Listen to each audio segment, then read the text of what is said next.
జయ శ్రీమన్నారాయణ. నేను మీ icon astrologer Gattupalli Suresh Babu.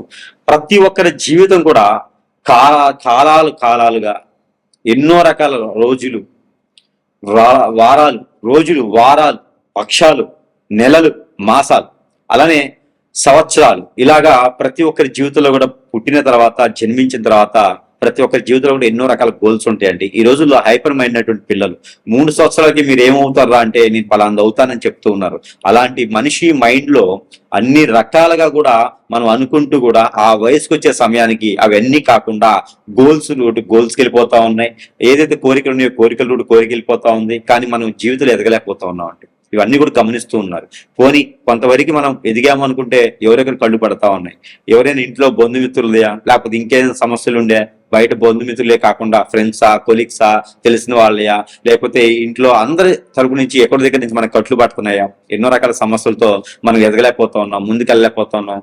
పుట్టినప్పటి నుంచి చివరి వరకు కూడా ఇలాంటి ఆర్థిక సమస్యలతో ఎదుగులేకపోతూ ఉన్నాం. నాలెడ్జ్ ఉంటుంది, తెలివితేటలు ఉంటాయి, అందరికీ ఉంటుందని తెలివితేటలు, చదువుకుంటారు, కానీ ఏం చేయలేని పరిస్థితి ఉంటుంది. అందరిది కాలం రాదు.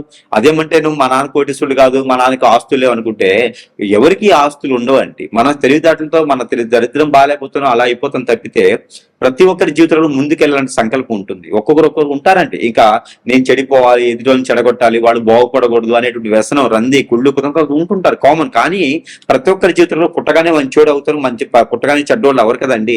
సావాస దోషం బట్టి అలా చెడ్డోళ్ళుగా మారిపోతూ ఉంటారు, వాళ్ళ ఆలోచన విధానం మారుతూ ఉంటుంది. కాబట్టి ఇక్కడ మనకి ఏం మాట్లాడాలనుకున్నామంటే కనుక ముఖ్యంగా మనిషి జీవితంలో అవసరం ఏంటండి? ఆర్థికం. డబ్బు ఉంటే సాధించలేదు ఏది లేదు. డబ్బు ఉంటే ప్రతిదీ మన చేతులకు వస్తుంది. డబ్బు ఉంటే మన చెంతకి చేరుతుంది ఏదైనా సరే. సీఎం అయినా, పిఎం అయినా, లేకపోతే ఇంకా ఇతర అయినా సరే ఏ సమస్యను పరిష్కారం కావాలి మన కలియుగంలో అంటే కనుక ఇటీవల అయితే మాత్రం ఖచ్చితంగా డబ్బే అవసరం అండి. రూపాయికి ఎన్ని ఫోన్లు వస్తాయో కాదు, ఎన్ని ఫోన్లకు రూపాయి వస్తే పరిస్థితికి ఏర్పడ్డాము, ఎన్ని డాలర్స్కి రూపాయి వస్తుంది కాదు, రూపాయికి ఎన్ని డాలర్లు వస్తాయి అనే దానికి వెళ్ళిపోవాలి. కాబట్టి ఇక్కడ మనం ఏమనుకుంటున్నాం అంటే ప్రతి ఒక్కరు కూడా ఆర్థికంగా ఎదగాలి. ప్రతి ఒక్కరి జీవితంలో కూడా ఏదో ఒక లోపం, ఏదో ఒక తాపం, ఏదో ఒక శాపం కొట్టి పిట్టాడి ఉంటుంది. కానీ ఇవన్నీ కూడా మనకి ఏ రకంగా అండి? ఏదైనా గురువుని నమ్ముకున్నామా, మనం బలైతూనే ఉన్నాము, ఆ గురువు మనల్ని మోసం చేస్తూ ఉన్నారు. ఇలాగా మనకి ఎన్ని రోజులు బతుకుతామండి ఈ బాధలు. భార్యను చేసుకున్నామా ఏదో ఒక రకంగా వెళ్ళిపోతా ఉంది, భర్తను చేసుకున్నారా మాట వినట్లేదు, కొడుకులు, బిడ్డలు అన్ని ఎవరు కూడా మాట వినే పరిస్థితి లేదు. అరే పిల్లలు పుడితే వాళ్ళ వల్ల ఎదుగుతారేమో అనుకుంటాము. కానీ పరిస్థితులు ఎలా మారిపోయినంటే ఈ రోజున వ్యవస్థ బాగలేదు. కానీ మనం అందులో బాగుండాలి కదా. మనం ఉన్నటువంటి పరిస్థితుల్లో ఆరోగ్య సమస్య కానీ మరి ఇతర సమస్యలు వస్తే ఏంటి సమస్య, దానికి పరిష్కార మార్గం ఏంటి, ఎవరిదైనా మాట్లాడితే దూరం అవుతా ఉన్నారు. అసలు ఇవన్నీ కారణాలు ఏంటి, ఎక్కడ జరుగుతుంది మనకు అనుమానం ఎక్కడ? ఇది మనం ఒకసారి గమనించుకున్నామా? మన పూర్వకాలంలో ఏమేదంటే ఒక చిన్నపాటి ఎదురురాయి తగిలితే మన పెద్దవాడు ఇంట్లో కూర్చొని ఆ ఎదురురాయికి మందు వేస్తూనే అసలు ఎదురురాయి ఎందుకు తగిలింది, అసలు ఎదురురాయి అక్కడ ఎందుకుంది, అసలు ఎదురురాయి మనకు తగిలే అవసరం ఏంది ఆ సమయంలో, అసలు ఎదురురాయి ఇలా తగిలింది అంటే దీనికి కారణాలు ఏంటి అని వెతికి ఒక బుక్ను తయారు చేసేవారు. బాగా గమనించుకోండి. మన పెద్దవారి ఇంట్లో ఉంటే ఇలా జరుగుతుందని వాళ్ళకి చెబితే ఎదురురాయేది. కానీ కంట్లో నలసపడ్డా కూడా దానికి ఒక చరిత్ర ఉంటుంది, దానికి ఒక నియమం ఉంటుంది, దానికి ఒక కథ ఉంటుంది, దానికి ఒక సిస్టమ్ ఉంటుంది, దానికి ఒక రెమెడీ ఉంటుంది. మనం కొట్టి పడేయడానికి లేదు.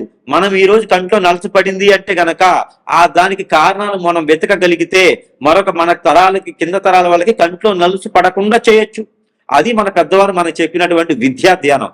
అలాంటి విద్యా ధ్యానంలో మనం ఈరోజు కంట్లో నలిచిపడ్డా కాదు, పెద్ద గుండ్రాయి వచ్చి ఎదురుకు పడ్డా కూడా మనం ఆయన చెప్పి వదిలేసి వెళ్ళిపోతా ఉన్నాం, లేకపోతే ఆ కాసేపు ట్రీట్మెంట్ చేయించుకుని అవన్నీ మూఢనమ్మకాలన్నీ కొట్టిపాడేస్తూ ఉన్నాం. కాదండి, ప్రతి ఒక్కటి కథ ఉంది, ప్రతి ఒక్కటి చరిత్ర ఉంది, ప్రతి ఒక్కటి నియమం ఉంది, ప్రతి ఒక్కటి సనాతన ధర్మంలో ఎన్నో విలువలు ఉన్నాయి. ప్రతి ఒక్కటి కూడా మనకి లిఖించబడినటువంటి మన పెద్దల అనుభవాలు చాలా ఉన్నాయి. ఇందులోనూ మనకి ప్రతి ఒక్కటి కూడా సూక్ష్మంగా గమనించుకుంటే కనుక ఆ ఎక్కడైతే మొదలైందో, ఎక్కడైతే ఈ వేరు కాదు మనం చూడాల్సింది, ఆ వేరుకి మొదలైనటువంటి ఇత్తనం ఉందో, ఆ నారు ఏదైతే ఉందో, ఇవన్నీ కూడా మనం గమనించి గనక పీకి వేస్తే ఖచ్చితంగా మన సమస్యకి పరిష్కారం దొరుకుతుంది. ఇది కూడా గమనించుకోవాలి. మనం మోసపోతున్నామంటే నేను మోసపోవడానికి కారణం నేనే, ఎదుటివాడు కాదు.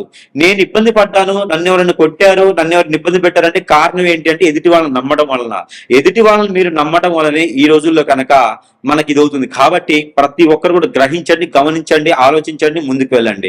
ఇక్కడ మనము సరైన సమయానికి నిలదొక్కోలేకపోవటం, పెళ్లిళ్ళు అవ్వకపోవటం, అవ్వకపోవటం, పేరెంట్ అవ్వకపోవటం, సరైన సమయానికి జీవితంలో ముందుకెళ్ళలేకపోవటం, ఎన్నో రకాల గోల్స్ ఉండే కాళ్ళేమో గడపలు దాటవు, కోరికలేమో కొండలు దాటితే, ఇవన్నీ కారణాలు ఏంటి అనేది మనం ఒక్కసారి చూద్దాం. రాశి ప్రకారంగా, ఆ రాశిలో ఉండే లక్షణాల ప్రకారంగా, అందులో ఉండే మనుషుల ప్రకారంగా అసలు ఏం జరగడం వల్ల మనకు ఆర్థిక స్థితిగతులు మెరుగవట్లేదో ఒకసారి మనం పరిశీలన చేసుకుందాం. ద్వాదశ రాశిలో ఒకటి మిథున రాశి. మిథున రాశి వారికి ఆర్థిక సమస్యలు మిథున రాశి వారికి ఎలా వస్తాయి తెలుసా అండి?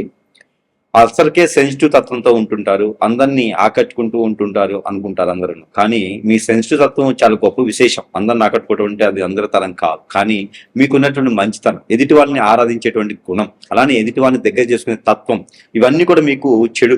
ఎందుకంటే కలియుగంలో మంచితనంతో ఉంటే ఎవరికి సుఖం ఉండదు, మంచితనంతో ఉంటే ఎవరికి నిద్ర పట్టదు. అలానే ఎదుటి వారికి మీ మంచితనాన్ని ఆసరాగా తీసుకొని మిమ్మల్ని ఇబ్బంది పెట్టి మోసం చేసేటువంటి తత్వం ఉంటుంది చూసారా, అది మిమ్మల్ని సరిగా అర్థం చేసుకోగలిగితే గనక ఖచ్చితంగా వారికి రాజయోగం ఉంటుంది. అర్థం చేసుకోకపోతే వారికి దరిద్రం కన్నా తక్కువ, దరిద్రం కన్నా ఇంకా ఏమైనా ఎక్కువగా ఉంటే అది పట్టేసి అనుభవిస్తూ ఉంటారు అనమాట. అలానే రూపాయికి ఆశపడే వాళ్ళు మీ దగ్గరికి వచ్చేసి మిమ్మల్ని ఆశ పెట్టేసి, ఇబ్బంది పెట్టేసి, మిమ్మల్ని ఆలోచింపజేసేసి మీకు దగ్గరైపోతూ ఉంటారు. మిమ్మల్ని దగ్గరయ్యేసి వాళ్ళు మీ దగ్గర నుంచి వనరులు మాత్రమే తీసుకొని మిమ్మల్ని దూరం చేసేసి, మిమ్మల్ని ఇబ్బంది పెట్టి, బాధ పెట్టి మోసం చేస్తారు. ఇలాంటి వాళ్ళ వలన మీరు నష్టపోతారు, ఇబ్బంది పడతారు, భంగపడతారు, బాధపడతారు, రోడ్డు వెంబడిపోతూ ఉంటారు. మీరు మళ్ళీ ఎదుటి వాళ్ళని డబ్బులు కూడా అడగలేరు, ఎదుటి వాళ్ళని ఏ వస్తువును కూడా మీరు మళ్ళీ అడగలేరు. కోల్పోయింది ఏది కూడా మీ దగ్గరికి రాదు. కాబట్టి మీ చేతులతో ఎవరికి కూడా ఎప్పుడు కూడా ఏది ఇవ్వకండి, వస్తువు రూపంగా ఇవ్వకండి, మళ్ళీ అడిగేంతగా ఎవరికి ఇవ్వకండి.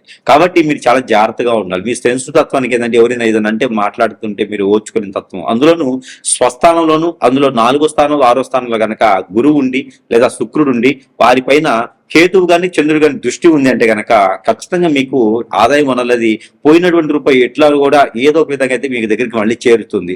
లేదు అంటే కనుక మీకు ఎన్నో రకాల ఇబ్బందులు, అవరోధాలు తప్పదు అని చెప్పుకోవచ్చు. అలానే భార్యాభర్తలు కూడా అండి, మీకు ఒకళ్ళని కాదు, భార్యాభర్తలు కూడా మోసపోయేటువంటి తత్వం. ఎవరైతే మిథున రాశిలో ఉన్నారో వారు సహాయం చేస్తారు, ఎదుటి వారేమో సహాయం పొంది ఆ సహాయం పొందిన తర్వాత ఎగిరి గంతేసే విధంగా వాళ్ళని బయటికి నెట్టేస్తూ ఉంటారు.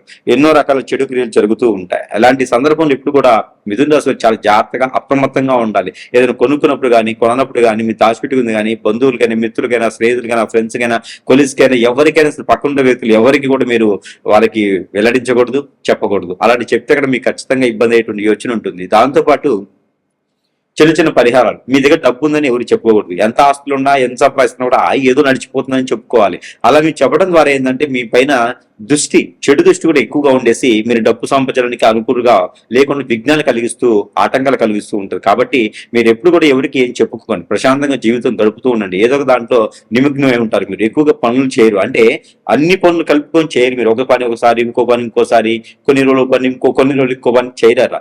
ఒకసారి స్థిరంగా ఏదైనా అనుకున్న పని ముందుకెళ్ళడానికి ఏదైతే కావాలో దానికి మొండిగైనా, మూర్ఖంగా, ముద్దుగైనా ఏదో రకంగా ముందుకు వెళ్తూ ఉంటారు. కానీ మీ పరిశ్రమ ఏదైతే జరుగుతుందో మీ చేయి కూడా ఎవరికి చూపించకండి, చాలా జాగ్రత్తగా ఉండండి. ఇకపోతే మీరు చేసుకోవాల్సిన పరిహారం, ఎప్పుడైనా ఒకసారి ఎక్కడైనా మీకు పుట్టలు కానీ, నాగవి పడిగా ఉంటే అభిషేకం చేయండి, లేదా శివాలయాలు పంచామృత అభిషేకం చేసుకోండి. ఎక్కువగా మీరు చెరక రసం తాగుతూ ఉండండి. అలానే ప్రతిరోజు కూడా స్నానం చేసిన నీటిలో కర్పూరం బిళ్ళలు కానీ, ఉప్పు కానీ, లేకుంటే కనుక పసుపు కానీ ఒక చిటికెడు వేసుకొని స్నానం ఆచరించండి. ఇలా చేసినట్టయితే కనుక ఖచ్చితంగా మీరు కూడా ముందుకెళ్ళేటువంటి యోచన ఉంటుంది. ఎవరిని ఎదుటి వాళ్ళు నమ్మేసి అందరూ మన వాళ్ళే కదా అని అనుకోకుండా బోర్ల పడి మోకాళ్ళు ఇరిగిపోతాయి. కాబట్టి అలాంటి వాటి వలన మీరు ఖచ్చితంగా ఇబ్బంది పడతారు. మీకు మీరుగా ఎదగాలనుకోండి, పార్ట్నర్షిప్ లో మీకు కలిసి రాదు.